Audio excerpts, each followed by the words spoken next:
Crash is back. Again. And it's about time. I get it, because it's about time travel. Again. Let's just gloss over the fact that this pun was literally the marketing tagline for Crash Bandicoot 3 and enjoy the moment, because oh boy, Activision and surprisingly Spyro Reignited developer Toys for Bob have just released the Crash Bandicoot 4 reveal trailer, as well as a few gameplay snippets and screenshots. Even in these 3 or 4 minutes of footage, there are all kinds of details revealed, such as the designs and abilities of the new Quantum masks, the fact that Cortex is now playable along with Crash and Coco, and that the developers have mercifully stuck to the pared-back corridor and side-scrolling level designs that we know and love, rather than deviate into open-world territory. Rarely a good move. However, with a trailer as action-packed and fast-moving as this, there are of course all kinds of Easter eggs and hidden details to spot that you might not have caught on your first watch. Fortunately, I've combed through both the trailer and gameplay videos frame by furry frame, as well as all the official screenshots, to uncover everything that's worth uncovering, because I had nothing better to do with my evening. So, are we ready for some tasty morsels? I hope you've not filled up on Wumpers. I'm Peter from TripleJump, and here are 10 hidden details from the Crash Bandicoot 4 reveal. Number 10. Purple fruit. Let's get straight out of the gate with a real blink and you'll miss it detail, because we all know that's what you came here for. Given that, as we've established, Crash Bandicoot 4 It's About Time is about time, the trailer features a pretty incredible shot of Crash rail grinding through a shattered space-time continuum, not unlike the sort of thing we saw in the recent reveal of Ratchet & Clank Rift Apart, in fact. But forget all these distorted glimpses of the new level types, they're not important right now. What the hell is this bunch of berries? Crash, of course, is known the world over as the Bandicoot who collects Wumpa fruit, or to kids like me in 1996, the fox who eats apples. So where the hell did this new fruit come from? Well, actually, I can tell you exactly where it came from, and why it's therefore not a new fruit at all. Earlier this year, before this redemption, Crash fans were horrified to learn that the newest outing for our orange whirling dervish was in fact to be a lane-based running game for mobile. Ooh, it's enough to make you want to play Stormy Ascent for fun. However, as well as featuring horrendous stuff like this and this, the mobile app also brought us these throwable purple berries. Ooh. In this game, you use this item to clear obstacles ahead of you or to attack bosses, not unlike Crash's bazooka from the third game, which is conspicuously absent in the Crash 4 promo material. So, perhaps in the same way that purple fruit can be used to clear a path as you're unstoppably barreling towards hazards on mobile, Crash 4 may include a similar feature for when you're hurtling towards something horrid on a rail slide. Only time will tell. Number 9. The name of my band. The devs have already promised the return of numerous familiar faces in Crash 4. So far we've seen the obligatory ones, they being Crash, Coco, Aku Aku and Cortex, but also sub-boss of Crash 2 and 3, N. Jin, whose noggin is still home to the unexploded nuclear warhead that got wedged in there many years ago. In a level or set of levels seemingly themed around a Mad Max-style post-apocalyptic fortress, N. Jin's two-toned voice can be heard over the tannoy, advertising what he calls tonight's performance. Tickets to tonight's performance is free. This no doubt refers to the rock band rhythm action style boss battle we glimpsed in the trailer, in which the mad scientist pilots a drum-playing mech. It's all very Fury Road, isn't it? However, what you may not have spotted, as well as his adoring fans popping hand signs that a milquetoast basic like me could never hope to understand, is the band name emblazoned on the back wall of the stage, as well as throughout the level. Rocket Head. because he's got a rocket in his... yeah, good. Number 8. Mask design details. Okay, so we've done a couple of background details, and there are more coming, believe me, but let's just take a minute to dwell on the fantastic designs of the new Quantum masks. All 4 of them have been revealed, visible in last week's leaked box art, but we only know the names and powers of 2 of them so far. Ika has the ability to flip the direction of gravity, allowing Crash and Coco to run along the ceiling or thread the needle through a tricky jump, or fall, depending on which way you look at it. But indeed, the design of the mask itself very much depends on which way you look at it too. Fittingly, for a character who can completely invert the direction of play, Ika has a reversible design, with a pair of faces that wake up or go back to sleep, depending on which way the world is turned. Likewise, Capu Noir, who allows Crash to slow down fast-moving obstacles, has numerous subtle time-related motifs worked into her design. As well as having phases of the moon encircling her headdress and clock hands on her forehead, not unlike Entropy, let's take note, she boasts a very fetching pair of hourglass earrings, which better be on the merch store from day one or else I'm not buying this crappy game. Number 7. Old news. Wait, what did I just call the Quantum 4 in the last entry? New masks. Did I say new? God, call myself a Crash fan. Despite being designed specifically for this game, one of these masks has actually been known to us since last year. In November 2019, PlayStation released a pretty rad advertisement, starring a whole host of its biggest names rushing around a live-action setting, and Crash was of course given some due airtime. But who is that in the background? That's right, despite Capu Noir being a brand new character for Crash 4, she was actually teased with zero context or explanation over 7 months ago. Fittingly, the apparently new Mask of Time wasn't so new after all. Number 6. Homecoming? Bit of a speculative one here, but hear me out. All sorts of interesting level themes were of course revealed in the new Crash 4 material.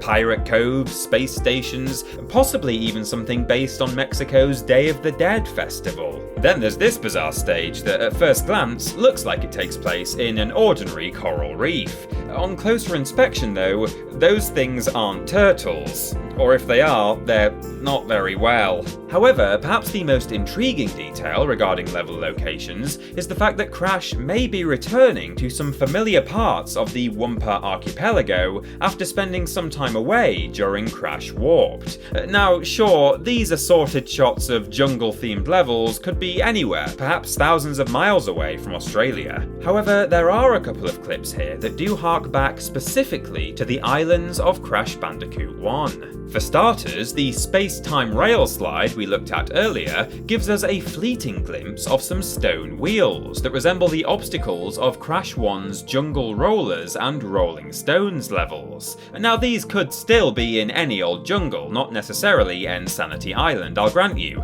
However, this scene depicting a large cliff-top fortress with strange machinery beneath is very reminiscent of Cortex's original castle. The fortification that housed the lab in which Crash was created sat atop the hills of the final island, with industrial-themed stages such as toxic waste and castle machinery laid out at its feet. So the sight of pipes, gears and moving platforms sitting beneath a turreted building like this is certainly reminiscent of Crash 1's final act. Sure, the whole place burnt down at the end of the game, but it could very easily make a comeback. We are crossing all kinds of realities here, after all. Number 5. Signs. I saw the sign, and it opened up my eyes. I saw the sign. There. That one there. Dingoes on the left. This is a fun little reference not only to the character Dingodile in general, who is hopefully making a return based on the inclusion of this, but more specifically to his roadside diner depicted in Crash 3 level Hog Ride and CTR track Dingo Canyon.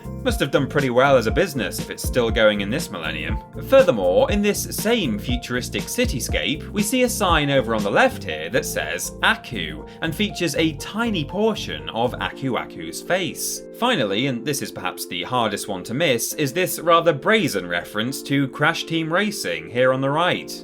Nice. It opened up my eyes, I saw the sign. Number 4. New boxes. They are technically called boxes rather than crates if you go off the first game, but you call them what you want and I'll just try not to get mad about it. Now, it's unsurprising that the Crash 4 boxes look a bit different, given that the whole game has a brand new art style. The characters have been redesigned and the shading is far more painterly than the semi-realistic fur and water of the Insane trilogy, so the visuals of the items were bound to be fiddled with by extension. For starters, there now appears to be some variation amongst even the plain boxes. Some have crossed planks, others vertical. This shot suggests that some of them might have different designs on different sides. These variations appear to be mainly superficial though, given that every permutation contains only a single fruit in the gameplay we've seen, just like the basic crates of old. Checkpoints and nitros are also looking fresh now, the former featuring a checkerboard pattern on the inside, and the latter looking a bit more minimal on the out. Where the nitros once had their full name emblazoned on their skin, there is now simply the letter N.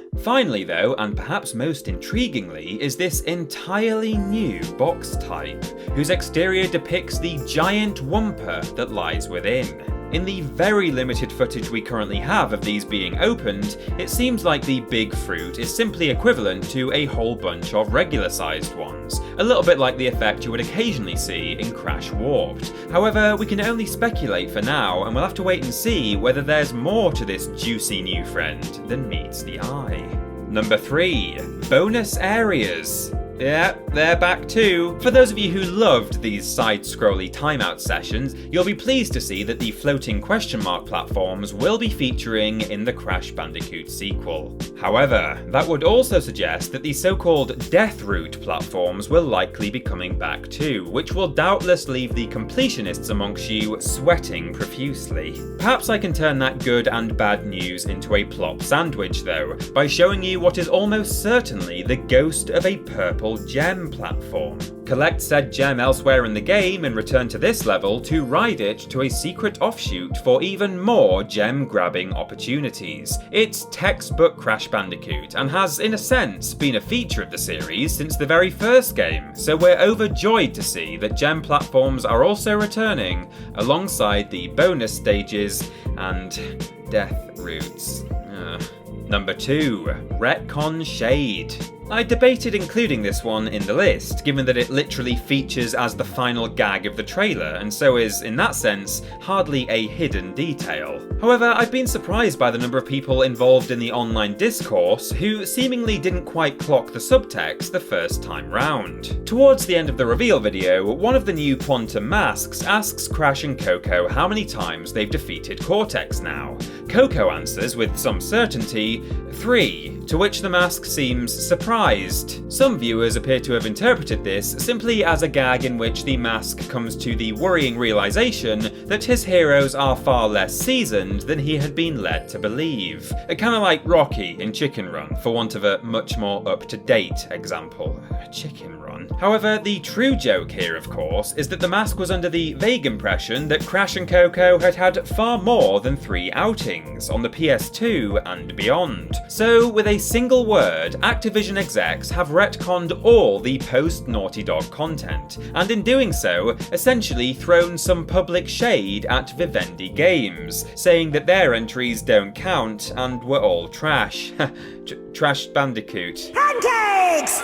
And number 1, more Oxides. This is the real golden nugget right here. Look at that fella. Seem familiar? Going off the shape of his head, this bloke is almost certainly a member of the same or a similar species as Crash Team Racing Big Bad Nitrous Oxide. This is a lovely inclusion. It might not mean anything more than what you see in front of you. Maybe the devs just needed some aliens to populate this level and did this as a fun reference. However, maybe, just maybe, the sub-boss for this area could be Oxide himself, and so he's dispatched a whole bunch of his own kind to stop Crash and Coco in their tracks. Guess we'll find out in October. And that's our list, but did you spot anything else in the trailer or gameplay footage? And is there anything in particular you want to see from the new game? What do you think of what's been shown so far? Come at us with all your thoughts in the comments section below. You can follow myself and TripleJump on Twitter here, and if you want to support the things you enjoy, then check out the rewards on our Patreon. Finally, don't forget to like the video, share it with your friends, and subscribe to the channel. I've been Peter from TripleJump, and thanks for watching.